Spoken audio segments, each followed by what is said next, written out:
So I figured since it's October and we're closing in on Halloween, I would go through some of the films and TV shows in my DVD collection again and pick out some sort of horror themed stuff. There's a couple of things I'm going to miss out because I featured them in another video, which was kind of pandemic, viral outbreak kind of theme, so you can go and check that out if you're interested in that kind of thing. Don't comment on this video about the incomprehensible order of my DVD collection because I'm well aware of it and I don't care to improve it. So let's just move on to the first film then. So this is What We Do in the Shadows, which is from the team that brought you Flight of the Conchords. Stars Jermaine Clement and Taika Waititi, who also directed the film. This is one of Taika Waititi's best films, and it's basically just a horror mockumentary. So it's in this sort of documentary film style and follows a sort of family of vampires, I suppose, in their massive mansion, and sort of their interactions with each other and the outside world in New Zealand. And it's just a really dry comedy. There's moments of slapstick and stuff in there as well, but it's really, really funny. And there's some great scenes where there's a rivalry with a team of werewolves, and yeah, it's just a fantastic film. So if you haven't seen What We Do in the Shadows, or even any of the other sort of stuff that these guys have been involved in, like Flight of the Conchords or Hunt for the Wilder People, anything, even likes of Jojo Rabbit, then you should definitely check those out. But What We Do in the Shadows is a really, really good comedy. There's also a TV show version of it, which is pretty good as well, which has got Matt Berry in it, so it's worth checking out too. Okay, so the next one is Sorry to Bother You. This is less of a horror film and more of a sort of bizarre black comedy, I suppose, and the kind of general premise of this film is a kind of down and out guy who manages to get a sales job, and the trick to being a fantastic salesman is basically to put on a white American accent, and he gets really high up in this company that he works in. There's the reason I've brought this up as a sort of horror film is there's a kind of mad twist in the third act, which I won't ruin. So Sorry to Bother You is one of the best kind of comedies of the last 5 years or so. One of the most unique comedies of the last 5 years or so as well, so absolutely worth checking out. And yeah, you won't see that twist coming at all. So yeah, great movie. Okay, a bit of a sort of group of classic movies. This is Alien Quadrilogy. Now, I don't really want to talk about Alien or Aliens or even Alien Resurrection. It's more Alien 3 that I'm interested in here. Now, Alien 3 has got a bit of a bad rep. It's not regarded as one of the best in the series. I'd still argue that the theatrical version is better than Alien Resurrection, but it's not a patch on the first two films. However, on this edition specifically, you can go into the special features and you can find a version of Alien 3 called the Assembly Cut, which if you've heard of, some of you might be nodding along, but so the Assembly Cut is just like a re-edited version of Alien 3 that makes it better. It makes it more comprehensible. It cuts out, it reintroduces some scenes that make the film make more sense. It cuts things out that don't make sense, and it doesn't improve the visuals or anything like that. The alien still looks like garbage, but the story makes a lot more sense, and it's just a better version of the film. It's still not perfect, or it doesn't really bring it up to the level of the first two films, but it's miles better than Alien Resurrection, and the assembly cut is a good bit better than Alien 3.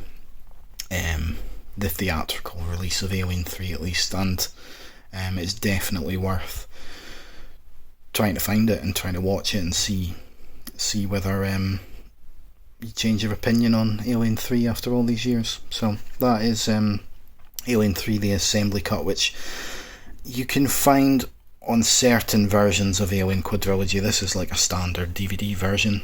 I'm not sure if you can still get it on the Blu-rays and stuff like that, but it's a little difficult to find in there, but it is there on the Alien Quadrilogy DVD box set. Okay, so the next thing is right here I want to talk about. It's Twin Peaks, and Twin Peaks is an absolute classic David Lynch TV show.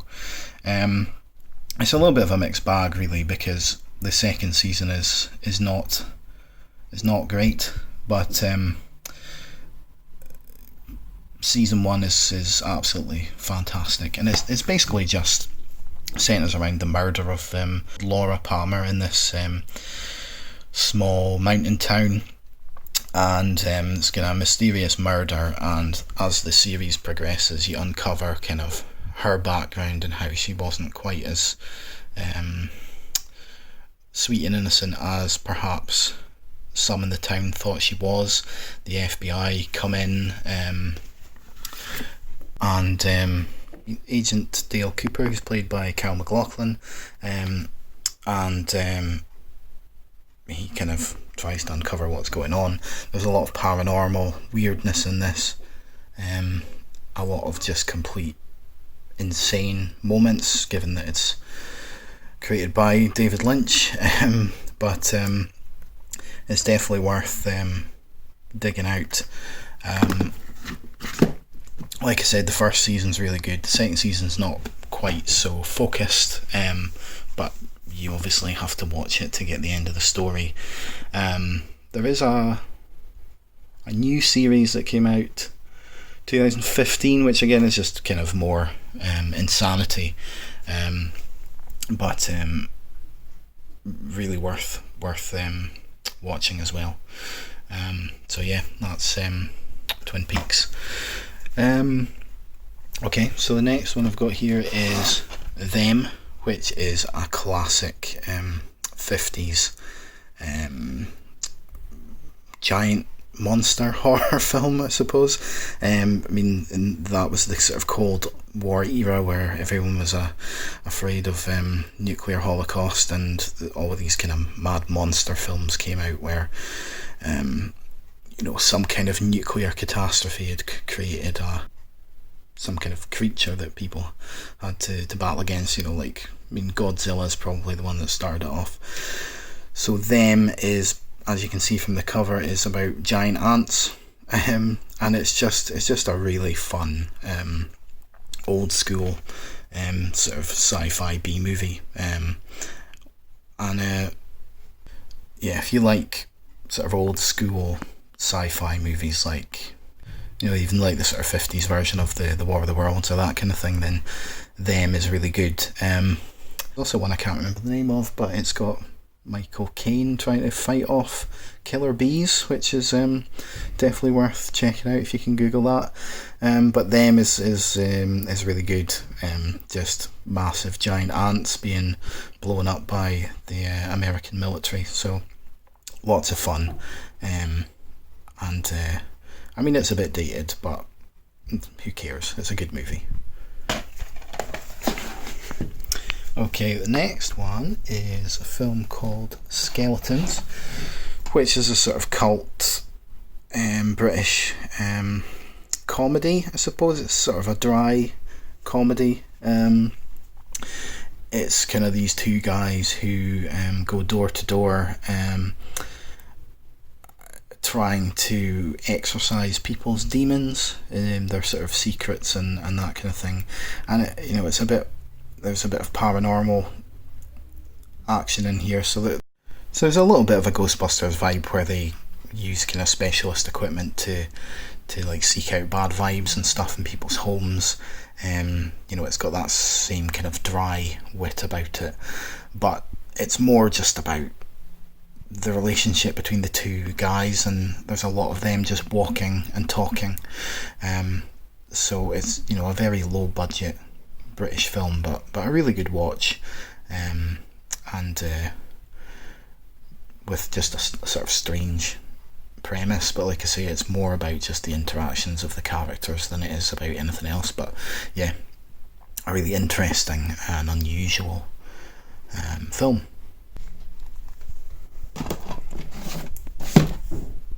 So the next one is a proper cult classic, and it is John Carpenter's They Live. So this is basically an alien invasion film where a sort of ordinary guy, played by former wrestler Roddy Piper, gets hold of these special sunglasses which allows him to see,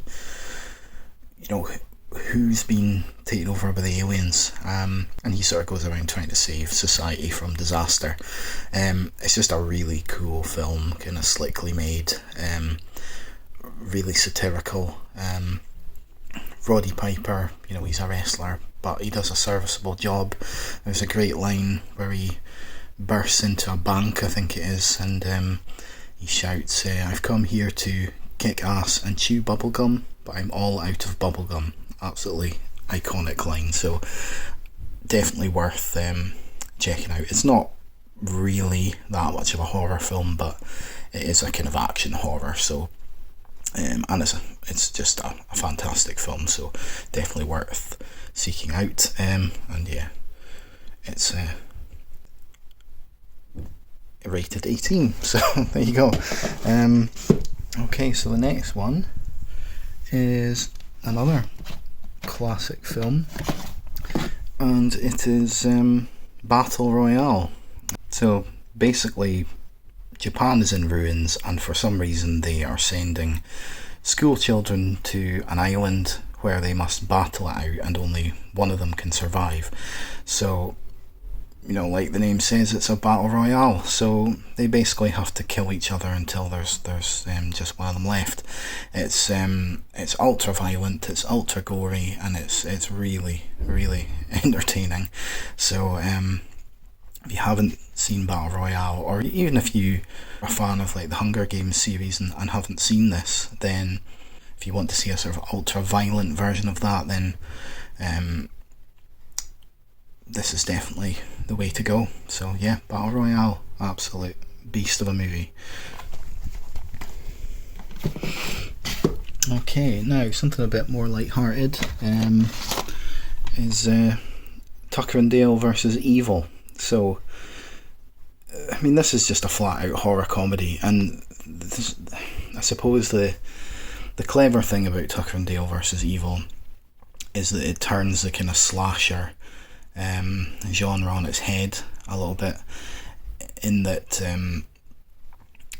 a group of sort of airhead teens go to the woods to camp out, and they start dying, and they obviously assume that it's the sort of hicks that live in the forest that are murdering them, but actually they're just really dumb and keep accidentally killing themselves.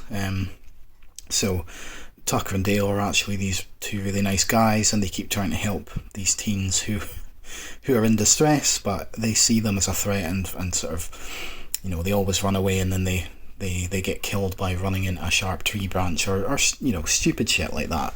So it's it takes that genre and just flips it on its head, which is really fun. There's lots of violent deaths in this.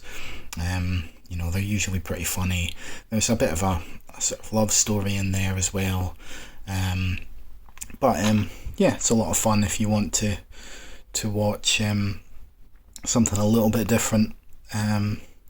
Then you can't go far wrong with this, and the two main guys, Alan Tudyk and Tyler Labine, are really good in this. So yeah, worth a watch. Tucker and Dale versus Evil. Okay, and the last one we've got for you is Dead Snow. So this is a double pack of Dead Snow and Dead Snow 2. Now it's probably worth watching these films back to back, to be honest, but the vague premise of this is a group of young people go to stay in a cabin in the mountains, planning a sort of skiing holiday, but they end up awakening a sort of dead regiment of Nazis who come back as zombies and try to murder them.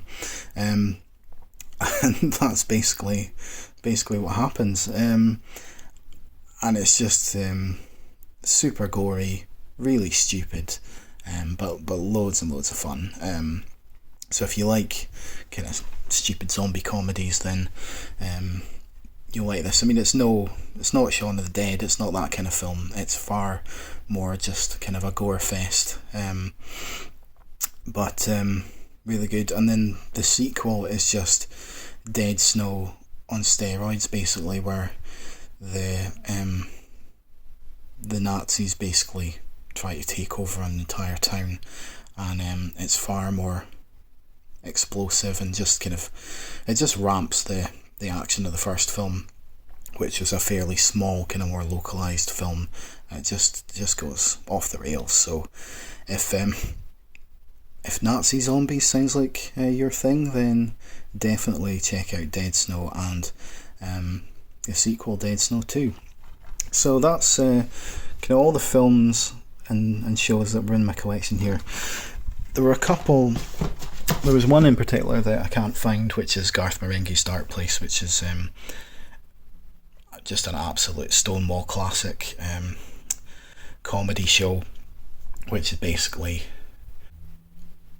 all the stars of alternative comedy from the sort of early 2000s coming together to create this mad horror parody, and it's really good. So we actually did a watch party at the start of lockdown for that. So if you can find it, I think it's on all four, the entire series. So really worth checking out. And the other one, which I don't have but I wanted to talk about, is Anna versus the Apocalypse, which is basically another zombie comedy, but it's like a musical at the same time. Now, I hate musicals, or hate's a strong word. I dislike musicals for the most part, but I think Anna versus the Apocalypse just is so ridiculous in that it's a musical during a zombie outbreak at a high school. So it's part High School Musical, part Shaun of the Dead. So a sort of musical romantic zombie comedy, I suppose, but it's just fantastic. There's a great scene in the film where the main character Anna is on her way to school singing a song, Life is Great, and in the background the zombie apocalypse is kicking off and people are being savaged to death by zombies left, right and centre, and it's just brilliant. So if you haven't seen Anna versus the Apocalypse, I would highly recommend it. So there you go, there's a few recommendations of things to watch for Halloween. Like I said at the start, go and check out my Apocalypse Pandemic video, because there's quite a few horror films and shows in that as well, which are definitely worth checking out. Okay, cool, thanks for watching.